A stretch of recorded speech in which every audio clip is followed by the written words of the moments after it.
You're listening to Morning Short, the podcast that brings you one great short story every morning. Available on listen.morningshort.com, iTunes, SoundCloud, and any podcast app you like. Today's story is Who Was to Blame? By Anton Chekhov. Before we start, I have a question for you.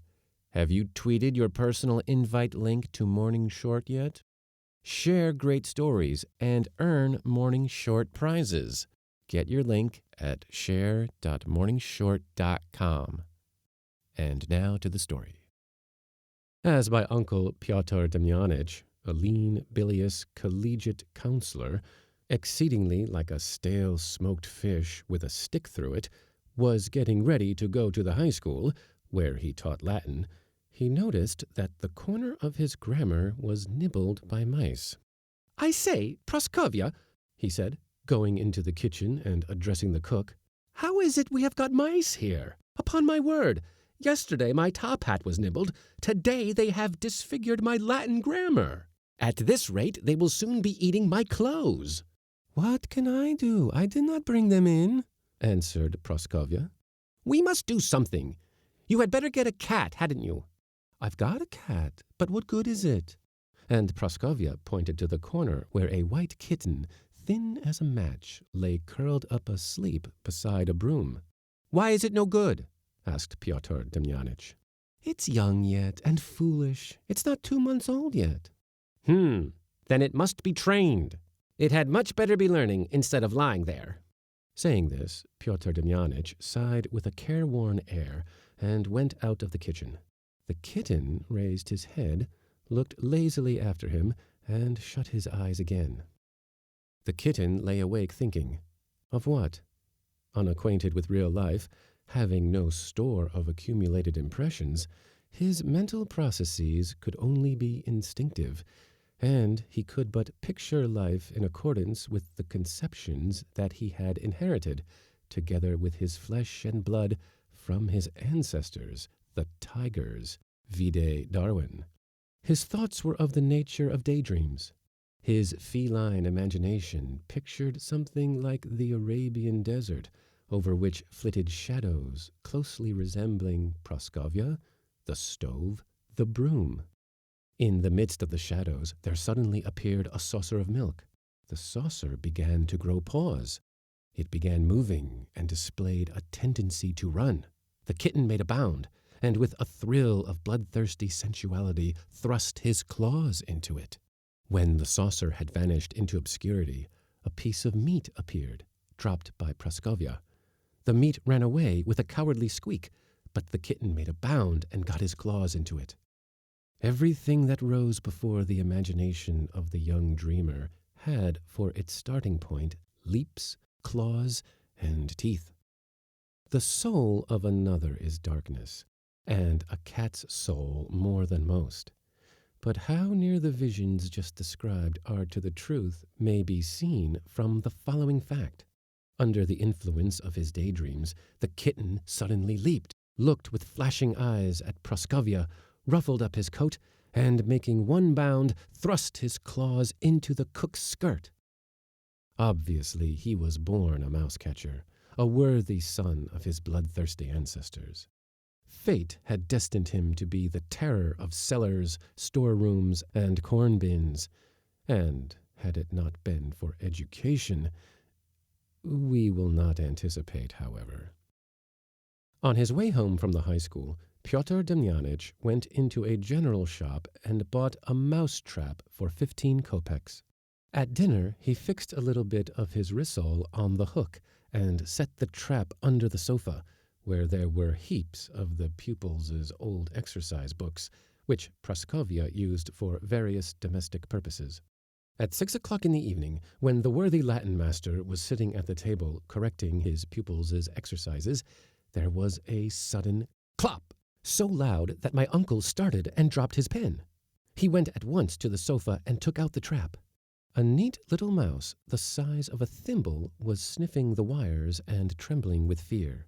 "Aha!" muttered Pyotr Demyanich, and he looked at the mouse malignantly, as though he were about to give him a bad mark. You are caught, wretch. Wait a bit. I'll teach you to eat my grammar. Having gloated over his victim, Pyotr Demyanich put the mousetrap on the floor and called, Praskovya, there's a mouse caught. Bring the kitten here. I'm coming, responded Praskovya, and a minute later she came in with the descendant of tigers in her arms. Capital, said Pyotr Demyanich, rubbing his hands. We'll give him a lesson. Put him down opposite the mousetrap. That's it. Let him sniff it and look at it. That's it. The kitten looked wonderingly at my uncle, at his armchair, sniffed the mousetrap in bewilderment, then, frightened, probably by the glaring lamplight and the attention directed to him, made a dash and ran in terror to the door. Stop! Shouted my uncle, seizing him by the tail. Stop, you rascal! He's afraid of a mouse, the idiot! Look, it's a mouse, look! Well, look, I tell you! Pyotr Demyanich took the kitten by the scruff of the neck and pushed him with his nose against the mousetrap. Look, you carrion! Take him and hold him, Praskovya. Hold him opposite the door of the trap. When I let the mouse out, you let him go instantly. Do you hear? Instantly let go. Now! My uncle assumed a mysterious expression and lifted the door of the trap. The mouse came out irresolutely, sniffed the air, and flew like an arrow under the sofa.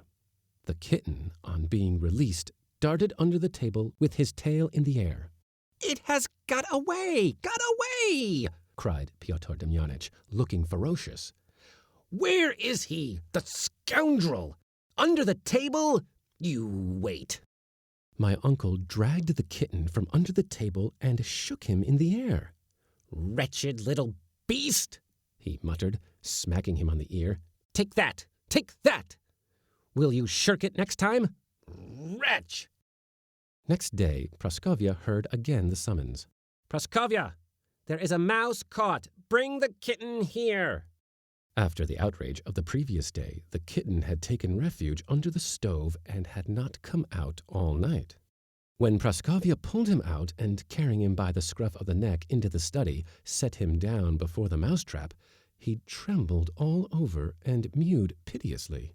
Come, let him feel at home first, Pyotr Demyanich commanded. Let him look and sniff. Look and learn. Stop, plague take you, he shouted, noticing that the kitten was backing away from the mousetrap. I'll thrash you. Hold him by the ear. That's it. Well now, set him down before the trap. My uncle slowly lifted the door of the trap. The mouse whisked under the very nose of the kitten, flung itself against Praskovya's hand, and fled under the cupboard. The kitten, feeling himself free, took a desperate bound and retreated under the sofa. He's let another mouse go, bawled Pyotr Demyanich. Do you call that a cat? Nasty little beast. Thrash him by the mousetrap. When the third mouse had been caught, the kitten shivered all over at the sight of the mousetrap and its inmate, and scratched Praskovya's hand. After the fourth mouse, my uncle flew into a rage, kicked the kitten, and said, Take that nasty thing away. Get rid of it. Chuck it away. It's no earthly use. A year passed.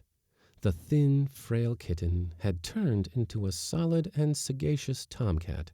One day he was on his way by the backyards to an amatory interview. He had just reached his destination when he suddenly heard a rustle, and thereupon caught sight of a mouse which ran from a water trough towards a stable. My hero's hair stood on end. He arched his back, hissed, and, trembling all over, took to ignominious flight. Alas, sometimes I feel myself in the ludicrous position of the flying cat. Like the kitten, I had in my day the honor of being taught Latin by my uncle. Now, whenever I chance to see some work of classical antiquity, instead of being moved to eager enthusiasm, I begin recalling ut consecutivum, the irregular verbs, the sallow gray face of my uncle, the ablative absolute. I turn pale, my hair stands up on my head, and, like the cat, I take to ignominious flight.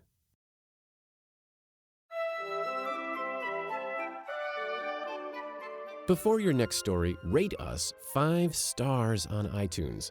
We count on your tweets and reviews to help us bring our stories to the largest number of readers possible. Visit share.morningshort.com to invite your families and friends to listen to stories from Morning Short. Learn more about the Morning Short Project and sign up for our daily emails at morningshort.com.